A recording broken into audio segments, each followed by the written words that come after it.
Conversión de San Pablo, 25 de enero, término del octavario por la unidad de los cristianos.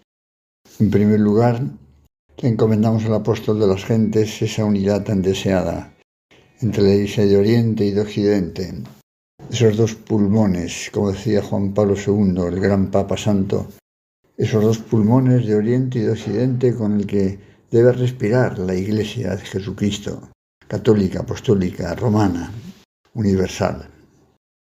En segundo lugar, la conversión del apóstol, la conversión de Saulo, es también una fuente de enseñanzas y de aplicaciones para nuestra vida, los creyentes, sea cual sea la situación en la que nos encontremos, más o menos alejados de Dios o cercanos a Él. Recordemos muy brevemente lo que nos cuenta la liturgia del día, tomada de los Hechos de los Apóstoles. Sabemos cómo Saulo, mejor dicho, judío lleno de celo, que perseguía a los cristianos a los que consideraba una secta, como otros judíos celosos que no entendían el cristianismo y consideraba a los cristianos como enemigos peligrosos a los que había que perseguir. De hecho, el joven Saulo va a estar presenciando, como sabemos, la muerte a pedradas, la lapidación de Esteban, el primer mártir que entrega su vida por confesar su fe.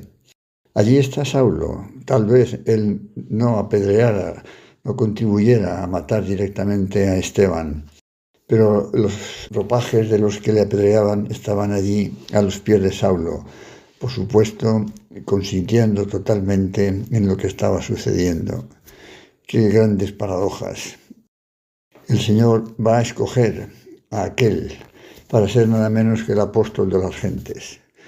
Y se dirige, se supone que acompañado de otros más, a Damasco, un viaje largo, para traer prisioneros a los cristianos que encontrará.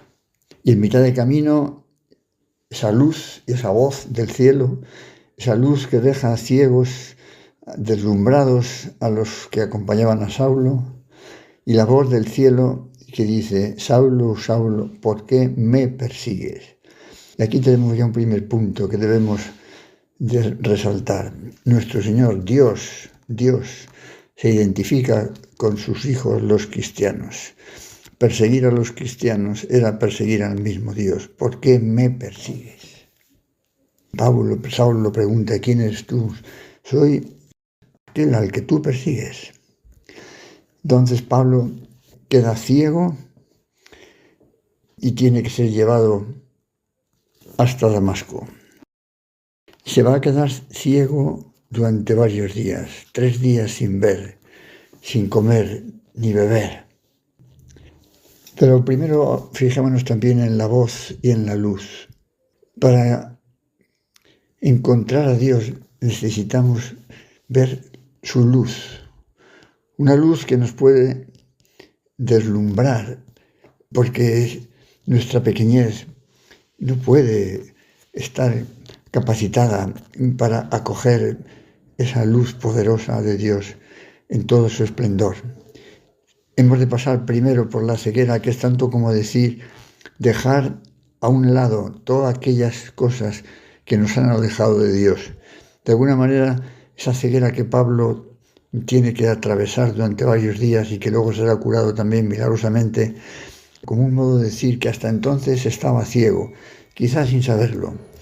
Ciego porque estaba persiguiendo nada más y nada menos que al mismo Dios, sin saberlo. Una ceguera, una de la mente, no ya de la vista, sino de la mente y del corazón. Y hay que oír la voz de Dios, hay que oír la voz de Dios.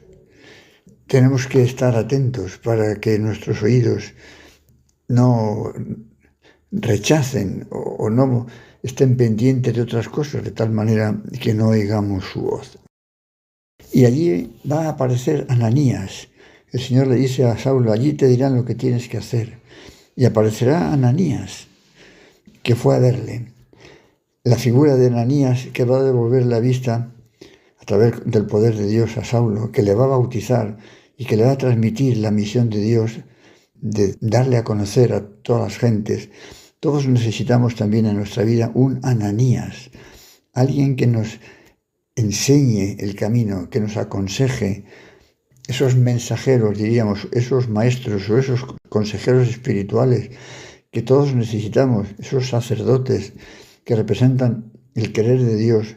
Tenemos que saber escuchar a Ananías.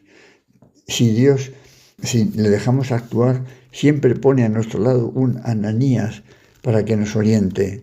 Pero tenemos que ser dóciles a sus consejos, a sus inspiraciones. Ananías debió de pensar que él no era nadie, pero Dios lo escogió para ser el instrumento que le va a devolver la vista a Saulo y le va a transmitir el querer de Dios. Bien, y en esa actitud hacia Dios podemos encontrarnos situaciones muy diversas.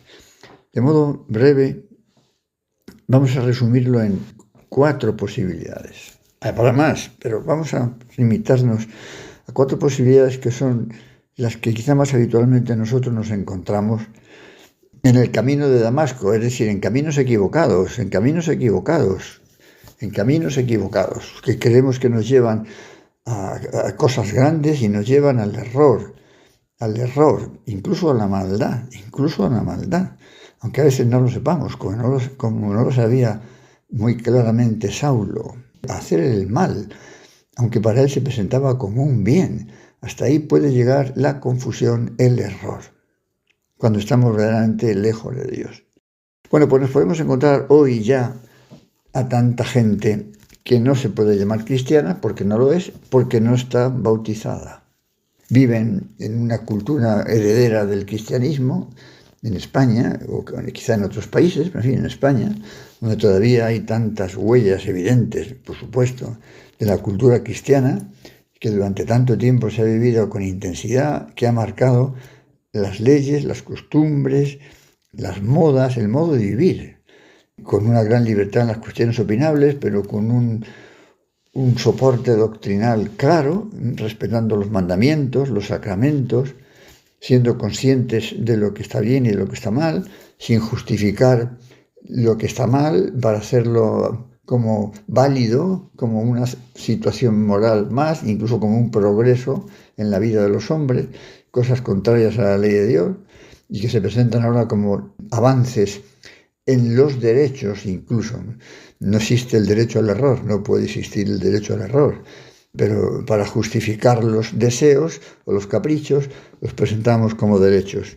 Bueno, pues mucha gente ya no bautizada. ¿Qué hacer con estos hermanos, amigos, compañeros de trabajo, incluso familiares? ¿Qué hacer? Que ya muchos no son simplemente ya niños que no han sido bautizados, ya son incluso mayores, incluso adultos, por lo menos jóvenes que están en la universidad y que no están bautizados porque sus padres, cuando nacieron ellos, hace 15, 20 años, no les bautizaron porque sus propios padres ya estaban alejados de Dios, aunque ellos sí estuvieran bautizados, no han bautizado a sus hijos. Tremendo error. Es como si esos padres se arrepintieran de haber sido bautizados ellos mismos, como si renunciaran a la vida cristiana que probablemente han tenido durante años, pero a base de alejarse, pues ya no se puede llamar cristianos. Probablemente no están casados los padres de estos chicos no bautizados, y por tanto es un cúmulo ya de desorientaciones, de desórdenes, de actitudes ya bastante consolidadas, alejadas, ajenas al querer de Dios, ajenas a la vida cristiana, ajenas a los mandamientos y a los sacramentos. ¿Qué hacer con esos jóvenes no bautizados? Evidentemente, no va a haber una gracia particularísima como en el caso de Saulo, que se les va a aparecer el Señor así y de pronto se van a convertir como de la noche a la mañana. Alguna vez, si Dios quiere, puede hacerlo, pero evidentemente no será lo normal, ni mucho menos. Será una cuestión de tiempo, pero aunque sea una cuestión larga de años, no podemos dar por irremediable esa situación de esos pobres chicos y chicas no bautizados. Es probable que tengan buenas cualidades humanas, es probable que tengan una cierta bondad natural, claro que sí, puede ser, perfectamente puede ser. Y en la medida en que sean personas buenas, podríamos decir, pues se acercarán más fácilmente a Dios, eso sin ninguna duda. Como también se acercarán más fácilmente a Dios, si además de procurar hacer el bien, lo que su conciencia le marca como bueno, aunque haya puntos concretos en el ámbito moral que están confundidos y que harán el mal, por ejemplo, en el ámbito de la sexualidad, quizá en otros campos, pero este puede ser de los más habituales, si además de ser personas buenas, de buen corazón, pues son personas abiertas sinceramente a la verdad, también en la medida en que su conciencia le marca lo que es la verdad de las cosas, la naturaleza propia de cada cosa, esos chicos y chicas están en mejores condiciones para encontrar la verdad con mayúscula que es Jesucristo, para encontrar el bien con mayúscula que es el mismo Dios, autor de todo bien, autor de toda verdad. Entonces, es cuestión de ser muy amigos, de tratarles con confianza, de que tengan amigos cristianos buenos, de los que puedan aprender como por ósmosis muchas cosas, que les puedan hablar de Jesucristo, lógicamente, porque la cultura de Occidente no se entiende, no se puede entender la cultura de Occidente, incluso podríamos decir la cultura del mundo entero. Sin Jesucristo no se puede entender, tienen que hacerse cargo, si no quedarían muy empobrecidos culturalmente. Las inmensas construcciones, diríamos, incluso materialmente hablando, a los que ha dado lugar el cristianismo, la maravilla de arte y de cultura en la que se pueda reflejar el cristianismo en Occidente, las catedrales y tantos otros edificios de origen religioso que no se habrían construido si no fuera con hombres y mujeres de fe que han creído en Jesucristo, que han encontrado medios con mucho espíritu de sacrificio para construir esos lugares que son de culto a Dios, por el que han pasado miles y miles de hombres y mujeres a formarse cristianamente, a recoger la herencia de tantos cristianos. Es decir, los mártires de los primeros siglos y de los siglos posteriores. ¿Cómo se puede entender la vida heroica de tanta gente buena que ha dado la vida por el Señor si no fuera eso por un motivo religioso?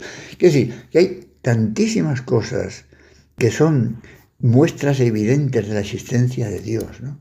Por no hablar de la creación misma, por no hablar del hombre mismo como el culmen de la creación visible. Es decir, montones de aspectos fundamentales que cualquier persona que tenga sentido común y búsqueda de la verdad les tiene que llevar a pensar en Dios como autor último de todo lo creado. Bien, aquí no se puede agotar todo lo que se puede decir sobre cómo tratar a los no bautizados para que acaben encontrando a Dios y bautizándose. Son unas pinceladas, entre otras, que cada uno podemos pensar para descubrir y para tener la ilusión en cada caso del modo más adecuado, para llegar a esos hombres y mujeres que acaben encontrando al Señor y darles así, por tanto, el mayor regalo de su vida, el fundamento más sólido de su vida. Bueno, dejemos este apartado de enorme trascendencia y amplitud. Con esos aspectos creo que nos pueden servir un poco de ejemplo, ¿no? El segundo capítulo, el segundo apartado de personas con relación a Dios, con relación a... es los bautizados, pero que están alejados de Dios. Y que en cierta manera es casi como si no estuvieran bautizados, porque se bautizaron, vivieron durante unos años como cristianos, hicieron la comunión, probablemente se confirmaron, pero luego ya se han apartado. Esos padres que no se hagan, probablemente ya ni se han casado en la iglesia y que han dado lugar a sus hijos no bautizados. Esos entre otros. Bautizados, alejados, que viven en la práctica casi como si no fueran cristianos. Casi. Habrá cosas, por supuesto, que todavía mantienen, que recuerdan, que viven, pero ya muy débilmente, muy de vez en cuando, muy alejadamente. A lo mejor no se han confesado ya desde hace años. Desde hace años. Podemos encontrar gente incluso que a lo mejor se bautizó cuando se casó y si te descuida no se ha vuelto a casar. O que se bautizó cuando hizo la comunión y luego prácticamente no se ha vuelto a confesar. Esto cada vez desgraciadamente también se da más entre nosotros. ¿Qué podemos hacer con esta gente? Porque ya no es cuestión de no creer en Dios, creer en Dios. Aunque, bueno, podría ser que el enfriamiento haya llegado a tal situación que ya hasta hayan perdido la fe. Pero más que perder la fe, lo que han perdido es el brillo de la fe, la fuerza de la fe, el sentido de la vida de la fe. ¿Por qué eso? Porque viven como si Dios no existiera, como decía muchas veces Benedicto XVI, como si Dios no existiera. De estos hay muchos, tenemos todos muchos amigos conocidos. Bueno, pues, ¿qué podemos hacer con ellos? Bueno, lo primero, por supuesto, como siempre, quererles mucho, ser amigos de verdad y darles buen ejemplo, más que darles muchas indicaciones, tenemos que darles muy buen ejemplo y mucho cariño y mucha amistad para poder hablar sin agobios, por otra parte, con naturalidad, cuando surja la ocasión, que surge muy fácilmente, para recalentar la vida tibia, la vida más que tibia, en fin, la enfriada, ¿no?, de esos hombres y mujeres que sientan la necesidad de volver a Dios. Porque cuando una persona está bautizada y se ha alejado de Dios, siempre hay un punto de alejamiento culpable. Podrá haber otras circunstancias que de alguna manera puedan justificar, pero hay siempre un punto culpable en el que uno conscientemente se alejó de Dios. No tanto por cuestiones doctrinales, sino por la vida misma, por la vida real de cada día. Que dejo de vivir este mandamiento, ahora dejo de vivir el otro, ahora adquiero ya una cierta costumbre de caer en este tipo de pecado y no salgo de él y por tanto me acostumbro. Y como mi conciencia no quiero que me recuerde constantemente que estoy en pecado mortal, pues acabo como haciéndome la idea de que, bueno, no es para tanto. No robo, no mato, como decían muchas veces muchas gentes. No robo, no mato, pero amigo mío, estás matando tu alma, estás dando mal ejemplo, estás contribuyendo a que otras personas se alejen de Dios, estás siendo ocasión de escándalo probablemente, y estás dejando de cumplir otros muchos mandamientos. Son 10 mandamientos, tú has dicho 2, pero quedan otros 8, que a lo mejor en buena parte no cumples tampoco. Bueno, pues estos que en principio es más fácil que los no bautizados, pero también puede ser más difícil, porque el no bautizado en principio podríamos decir que está en la ignorancia. Y a lo mejor su conciencia es simplemente ignorante, no deformada, aunque a la vez la ignorancia puede llevar a la deformación, claro que sí. Pero sin embargo en estos bautizados que viven como si no estuvieran, aquí puede ser más probable la deformación, por ese acostumbramiento consentido que han tratado de justificar. Ahí puede haber más deformación. Pueden haber leído incluso cosas para tratar de justificar, diríamos, su comportamiento alejado de Dios. Repito que el ámbito de la moral en el 6º mandamiento quizá es de los más habituales. No el único, pero de los más habituales donde cabe la deformación, por lo que estamos viendo en tantos ámbitos. Bueno, pues hay que ayudarles también doctrinalmente, que puedan leer cosas rectas en esos temas, en esas materias, para que se den cuenta del error en el que están y por tanto el conocimiento más detallado de la verdad sea también un estímulo para salir de esa frialdad. A veces hay circunstancias en la vida de las que Dios se sirve para darnos un empujón. Pues no sé, cuando se va a casar una persona o cuando se va a casar un hijo o que aparece una enfermedad y que entonces necesito agarrarme a algo sólido para no desesperarme, etc. O un motivo bueno de alegría, de agradecimiento a Dios. Eso, de agradecimiento a Dios, porque has conseguido una cosa buena y no solamente por tus méritos. En fin, ese sería otro segundo capítulo que cada uno tenemos que ver cómo abordar con las personas que conozcamos que se encuentren en él. Tercer capítulo, tercer estado, el bautizado, que no es que esté muy alejado, pero que vive frívolamente, que va a misa de vez en cuando, pero luego se puede pasar no sé cuánto tiempo sin ir, que se confiesa de vez en cuando, pero luego se puede pasar también mucho tiempo sin confesar, necesitando la confesión, porque haya cometido X pecados mortales en este o en el otro mandamiento. Porque se ha aburguesado, vive muy pendiente ya de las cosas materiales, de la comodidad, de la comida, de la bebida, del vestido, de lo que produce placer, cierta satisfacción. es creyente, por supuesto, y si le dicen, claro, sí, que por supuesto, soy creyente, soy católico, pero amigo mío, tu vida desdice de lo que debe ser un buen cristiano. No estás dando buen ejemplo. La gente tiene de ti la idea que efectivamente es un creyente, un cristiano, pero claro, vivir de una determinada manera que los que, bueno, si alguno piensa que ser cristiano es vivir como vives tú, pues está dando muy mal ejemplo. Te falta entrega, te falta sobriedad, te falta ejemplaridad, te falta cumplir mejor tus obligaciones, te falta tratar mejor a la gente, te falta ser más sobrio en tu vida, aunque tengas dinero no puedes gastar de esa manera, te falta ser más ejemplar en tus costumbres, no puedes ir a lugares de diversión que son un escándalo, que son una ocasión de ofender a Dios, etc.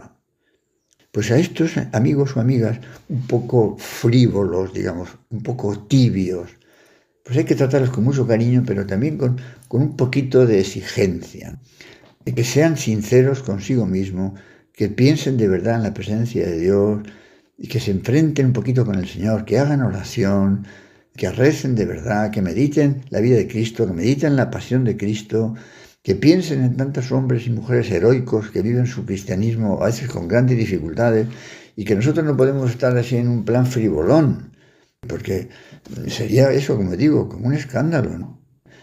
Este es el tercer apartado que también tenemos.